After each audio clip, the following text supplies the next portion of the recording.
Talk and Rock Radio,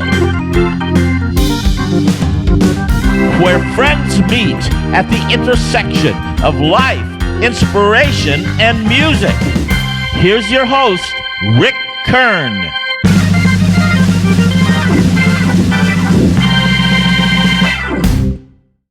Happy New Year and welcome everyone to our first Talk and Rock Radio episode in 2024. 2 years ago, I interviewed a Las Vegas singer-songwriter by the name of Michael Peterson.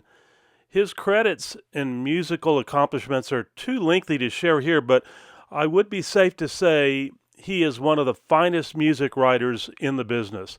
I recently read where he was involved in a collaborative songwriting that he wants to share with everyone. So let's talk with Michael Peterson. Hello. Hey, sorry about the delay. It just took a lot longer on the call. Oh, that's okay, man. You know, a lot of stuff going on in your life these days. Oh, it's all good, man. How are you doing? Well, I'm good. I'm doing really well, Michael. How are things in Las Vegas? Just happy as can be. Getting ready to go out of the country for about a month and excited to take a little vacation. Where are you going? I'm going to the South Pacific, go Bora Bora, Fiji, Tahiti. You and your wife? Yeah. Ah, nice. Super, super nice. Well, I gotta tell you, there are a lot of things been going on with me lately. You know, I've Tell me.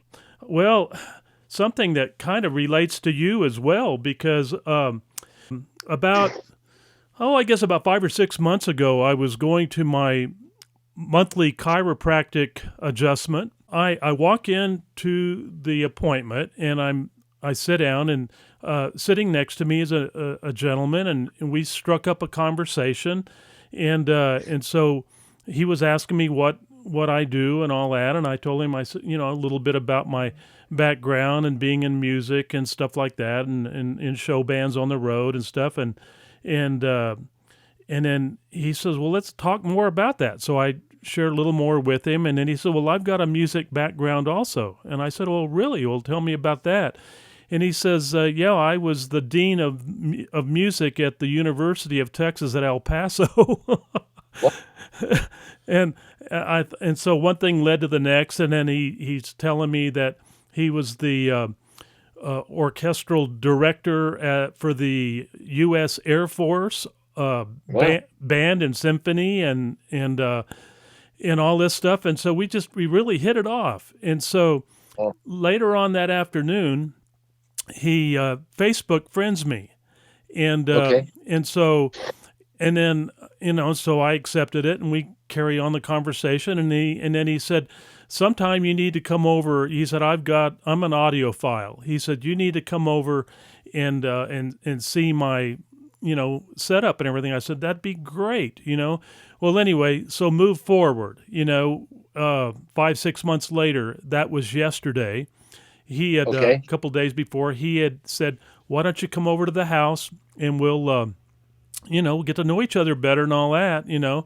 And so I went over yesterday, and I had prepared a little, on my iPad, a little kind of a history of kind of summation of what I've done for the last, 40 years, and how my music started and everything back, right out of college and going on the road with bands and all that.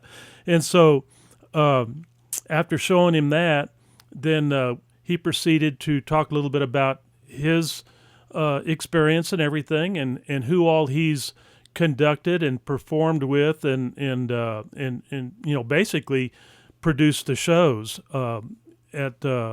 with the Air Force Academy and everything. So anyway, all that being said, he hands me a list of all the people that he has directed. And a lot of these people and you've played with and performed with. And it was really interesting because Rita Coolidge was one of those. And I shared with him, I said, oh, Rita Coolidge, that's great. I said, my wife and I, we catered a concert when she was here at our university doing a concert here. And this is when I got off the road back in the early 80s, whatever. And so he said, you know what? He said, let me look for something real quick here. And so he pulled out a video that he hadn't even looked at since 2000, and I think he said 2001. And it was him directing the Air Force Orchestra with Rita Coolidge in concert. Oh, how cool. And so we sat there and watched that for about 20 or 30 minutes. I recorded a lot of it right off the TV because he and I are going to be doing an episode about that experience yesterday and everything. But that's not the coolest part of all this, Michael. This is the real divine intervention story here. And I think you can probably relate to what I'm getting ready to tell you and how this relates to what's going on in your life right now. But right after we Facebook friended and all that, I got to thinking, he's from Colorado, and he is currently the director of the Greeley Symphony Orchestra. And he retired as far as a dean of music here and everything at UTEP, at our university, but he still is the director of the symphony there in Greeley, Colorado. And so I said, my cousin married a guy that eventually became the director of Cherry Creek High School Orchestra. He was a symphonic director there. And I thought, Colorado, both of them are directors. I wonder if they by any chance would know each other. So Right. Here's the crazy part. I call up Colonel Lowell Graham is his name, and I said, Lowell, there's just, I had this feeling that you might know my cousin, and my cousin by marriage. I said, he is the director of Cherry Creek, or was retired now, the director of Cherry Creek High School Orchestra. He says, you mean Freddie Selby? And I'm going, what? You know him? Well, that's great. this is the crazy part. He met my cousin who married Fred Selby the same day that Fred and Leela, my cousin, met at a music event, I guess there in, I don't know where it was, maybe at the college where she might have been, with him that day or whatever. But they had met, and they've been married now for about 50 plus years. Wow. So that meeting of him that day in the doctor's office was, it's definitely a spiritual connection, and that kind of just shows you that things are meant to happen and destiny's involved, and you just never know. But It's a mystery. yeah, it is. It's a mystery, and you never know. But I just had that inert feeling that this guy and I are more than just connected by chance, and then we had the most fun time yesterday visiting, and so here's the connection to you. One of the people that he conducted for was Connie Stevens. Oh, you're kidding. No, that was one of them, and I've got a picture sitting right here in front of me, and you can see him in the background, and there's Connie Stevens singing, and you can see him directing the orchestra. It's a great photo, and when we do our episode together, I'm going to definitely be showing that photo, and I'll be showing one of the Rita Coolidge and a little bit of the video of when he was playing for her. I mean, when she was doing her Higher and Higher part of the concert, that was one of her songs that we did with my last band, and it was really fun watching her do that again, but with a symphonic, Oh, yeah. You just never know the connections. The world is a huge place, and yet somehow we're all more connected than we think. It's a huge stage, man, and it's being produced by a lot of divine power, and I totally agree. Well said. And if he wants to pull us into the production, then so be it. We're here for his taking and using, So, Yeah. but Well said. Couldn't have said it better myself. regarding your project with Alan Parsons and this Out Loud thing. I mean, this is really pretty cool stuff. Well, yeah, I mean, I can tell you the story about how it happened, if that's what you'd like to hear. Please do, man. So I have a really good friend in Nashville named Joey Scott Poster. And Joey is a well-known songwriter who has written songs for Peebo Bryson, Shania Twain, Anne Murray. She wrote the song for Colin Ray, co-wrote it, called Really Not That Different, which was a number one country hit. And Joey and I have been dear friends for ages. And about a year or so ago, she invited me to co-write with her with a young artist named Jordan Asher Huffman. So over the course of, 6 or 7 months, we wrote this song together called Out Loud. And the song was born from a conversation I had with Jordan, where I suggested to him that some good advice I'd gotten over the years was that if you wanted to really touch a lot of people, then you should write and or sing songs that make you a spokesperson for millions of people. So, we started chewing on that a little bit, and I just invited him to tell me what really, really mattered to him. Like if he was going to write a song that would be his theme song, that could potentially be an anthem that millions of other people would resonate with, what might that be that he would want to write about? So we started talking about some of the challenges that he faced in his life that, in retrospect, are pretty universal kinds of challenges. And so that was he said, as we were talking, he said, I'm feeling this way and I'm feeling this way. And I said, have you ever said those things out loud before? And he said, no, I've never said those things out loud before. And I said, well, how does it feel when you say them? And he said, it feels really empowering when I can blow past the stigma that gets placed when we talk on these kinds of things, emotional issues, kind of blow past the stigma and to have the courage to just stand up and speak it out loud. And he said it was really healing to him to do that. And I said, well, I think that's our song right there.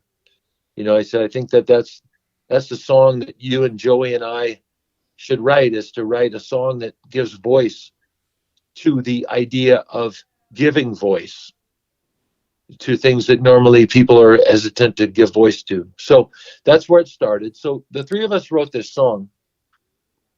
And then Jordan went into the studio, and he's working with Alan Parsons to, produce this record. Mm-hmm. So as they're doing the recording, about halfway through the project, when they get to the bridge, Alan essentially says, hey, I've got some ideas on the bridge and the melody. And I wasn't there, so I don't know exactly how this all unfolded, but essentially Alan made a contribution to the melody while they were doing the recording project. And at the end of the project, when they were done recording that night, Jordan picked up the phone and called me and said that Alan, being the consummate gentleman, asked Jordan if he thought that the other two co-writers would mind if he got a writer's credit on this song. So, of course, it took me about a split second to say yes, that would be no problem. Because in my wildest imagination, I never dreamed that I would see a lyric sheet with my name saying written by right next to Alan Parsons. Sure. Because, this guy, he engineered Dark Side of the Moon for Pink Floyd. He engineered the last two Beatles albums, Abbey Road and Let It Be. He had, of course, all of the Alan Parsons Project smash hits, iconic hits like Eye in the Sky and so many more. Sure.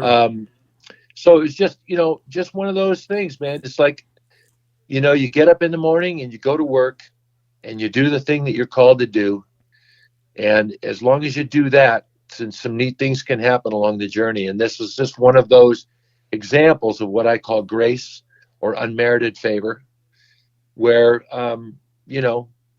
just simply because I showed up to serve and to share my gift, it got multiplied into sort of like the 5 loaves and 3 fishes or whatever it was, whatever the story is about the loaves and the fishes, it got multiplied and fed everyone, right? So exactly. So the single came out Wednesday, day before yesterday, Right. and already today a large national organization has requested if they could have the song be their national theme song around the idea of mental health. So apparently a lot of people are already resonating with it. And I guess got to tell you, man, it feels so beautiful to witness that the song could end up being meaningful to people who really need encouragement.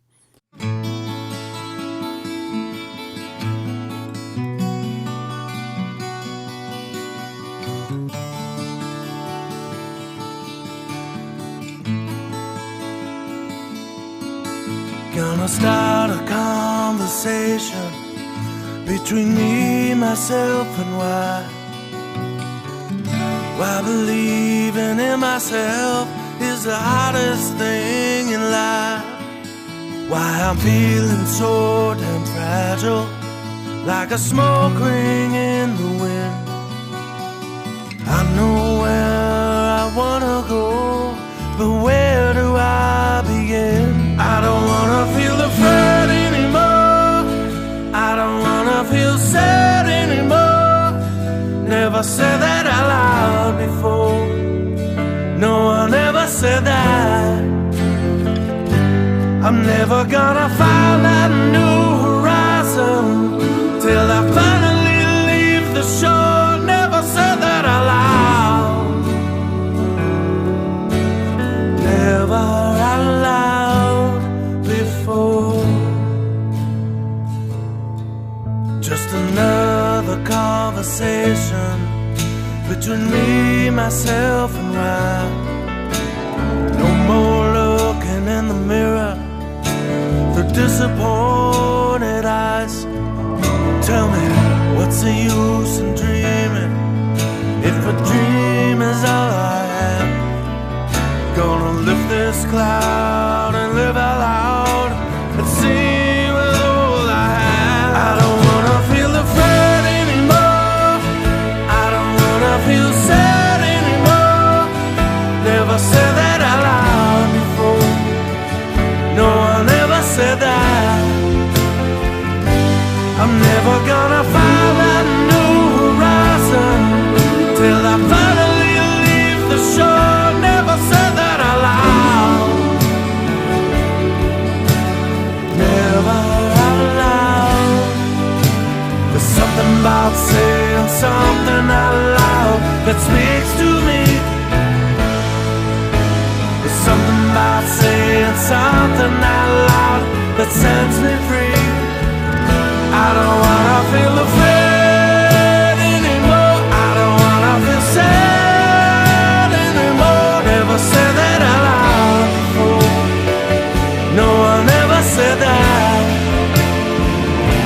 I'm never gonna find that new horizon till I finally leave the shore. Never said that out loud. Never out loud before.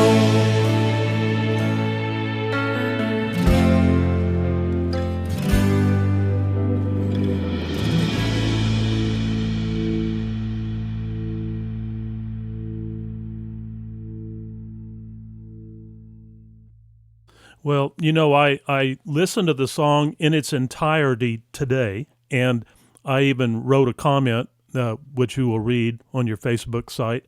And it really rang true to me. I really I was reading what somebody wrote, that this is really worth a listen, and maybe even 6. And I know what they mean by that. It's really very powerful. And is this going to be part of an album, or is this just going to be a single, out there? Well, you know how the streaming world works these days, Right. I think generally people are putting out singles, Right. and then for a period of time, if they get some traction with those singles, they might package them as an album. Sure. So Jordan Asher Huffman is the artist name, and you can, for your listeners, you can find Jordan Asher Huffman, Huffman. You can find him on all of the streaming platforms, Spotify, YouTube, all of them. And Jordan Asher Huffman has had several singles out. I think this is his fourth or fifth single. And his last single was a song called Everest. And Everest is a song that had over 1 million streams in its first 2 weeks. So this is a young emerging artist who's really starting to get traction. And this is the follow-up to Everest. And, given that Alan Parsons is directly involved and, is sharing this with his community of fans around the world, I guess I feel hopeful for Jordan that this song could become a signature song for him that will really help him fulfill his dream of having a career as a musician and a singer and as a world changer. I see that he's a Nashville artist, and is he in the writing of this song? How much of it did he have to do with it, or was it primarily you and Joey that did this? I would say this was truly a collaboration. Okay, nice. Yeah, sometimes you hear the stories about singers showing up in the room for 5 minutes and then leaving, but getting their name on the song. That is not the case here. Jordan, this was all harvested from the field of his sorrow and his hope. Well, this could really put him on the map. This is what dreams are made of. In the mere fact that he was given the idea of taking these life experiences, if you will, and putting them in the form of the song. And I'm really happy for this guy. There's so many writers. Yeah, there's so many good writers out there, but sometimes you just never get to hear their talent and get to see what they sound like and everything. There's many good writers out there that can't sing a darn, but in this case, he's the whole package. He can. He's a really a great guy too, with a big heart, and he's a talented singer. And he's a talented songwriter, and I think there's a bright future for him. That's fantastic. Now, is this part of the 37 publishing company, or is this a totally different publishing on this one, Michael? You mean 37 Records that did my last record? Right. Uh-huh. No, this is totally separate from that. Okay. Yeah. Okay. Yeah. Jordan has his own publishing company and his own little record company. And of course, he's partnered with Alan Parsons, and they have some kind of an arrangement. But I'm not privy to what that is. But it's sure a blessing for him. Well, this is fantastic. I'm really glad that you reached out to me to do this. I will definitely put this together. Yeah, it'll be fun. Well, it's powerful, man. And I should probably tell you this as well. The song came out Wednesday, which was the 10th of January, which was the anniversary of Jordan's father committing suicide. Oh my goodness. And so he wanted to put the album or the song out that day as a remembrance to his father, and with the deliberate intention that it could be encouragement to people who feel discouraged, to give voice to their discouragement, and that in doing so they would find some healing. Yeah, exactly. Well, let's hope so. It's a very powerful song. Is there any video of him singing this song, or should I just put? Not yet. I'm sure there will be over time. Okay. But at this point, there's just that powerful image of him that was attached to the link that I sent you. You can see it on YouTube. It's just a beautiful sunset image of a young man walking out into the ocean. Sure. And I think that captures a lot the mood of it. You bet. Well done, my friend. We'll. Thank you, man. Thank you, Rick. God bless you. I'm so happy and excited for you, man. Well, thank you, my friend. It's so good to hear your voice. I didn't realize till a moment ago when I was looking on one of our texts back and forth to each other that it was, I think, December 24th, 2 years ago, when you and I did our episode together. And wow, Chris. I guess time flies, right? It sure does, man. Yeah. Let's hope it has a good pilot's license. Well, let's hope so. And, say hi to your wife. Are you guys still doing a lot of puzzles? You know what? She is the puzzle queen, man. We did some fun puzzles over Christmas, and now we're just getting ready to go on a vacation, and so we're excited about that. We'll come back and sort of get back in the saddle for the new project I'm working on. Speaking of puzzles, I got to tell you, one of the things that we really got into in the last year or two, we really enjoy watching the Lego competition on TV. I don't know if you've ever watched that show. It's pretty interesting. They're usually teams of two people. It could be like a mother, son, or two brothers or whatever, or a married couple, and they compete with each other. But it's the people that are on there that host the show. These are people that have designed Legos and are really big into it. But it's incredible to watch what they design and put together to meet the theme and the challenge in this show.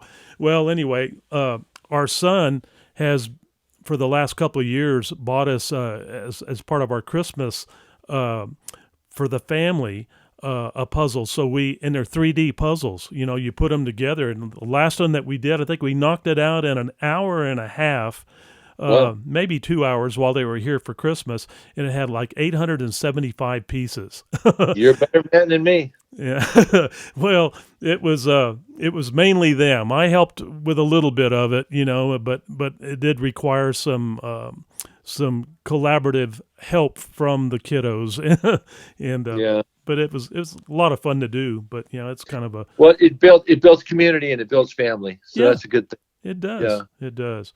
Well, my friend, thank you for reaching out, and I will get on this. I'll get this thing edited and put out in the next couple of days, and let me know when you get back from vacation what your next project's going to be. We may need to talk about it, and let's kind of keep a magnifying glass on Jordan and see where all that goes. You know, maybe down the road we'll need to be doing an episode with him personally. That'd be great, man. I can make you the hookup. He'll have some great Alan Parsons stories to tell you. Also, while I got you here, Michael, can you hook me up with Connie Stevens? You know what? I have kind of lost. I haven't spoken to her in maybe 10 years. Oh, okay. All right. I'm just not really in touch with her anymore. Well, I saw for no particular reason other than that's how life unfolds. Yeah, well, and I know you've been doing a lot of, you've been busier than the dickens, you know, between your Branson and doing your, well, you know, the one thing I was thinking about a minute ago is I don't have anything against Usher. I mean, he's great, and I guess he'll be performing at the Super Bowl coming up. But I could certainly see Michael Peterson in doing that as well, man. You have performed for millions of people. You've done so many great things. I mean, Country Music Awards with Garth and some really neat entertainers out there. It would be kind of fun to see you on the national stage on TV, you know, sometime. Well, you know, I don't know if that's in the works for me, but I do know that every day I get up, like I said with the story about the Alan Parsons thing. I get up and I go to work, and I do the best that I can, and you know, God multiplies that the rest of the way. Whatever, you know, His will is. I'm right there, ready and willing. There you go, my friend. Well, you've summed it up very well. Great. You could have all that success and it could ruin your life. Yeah, that's true. That's true. So I just, I submit myself to God and say, God, whatever you want me to do, I'll do. Good for you, my friend. Well said. Great talking to you again, Michael, and let's stay in touch. Give me a call when you get back, and let's keep this party going. Okay, my friend. God bless you. Same to you, my friend. Say hi to your wife. Take care, and have a fun trip. Well, thanks, Rick. And when you post that, let me know. I will. I'll send you the link. Thanks, buddy. Bye-bye.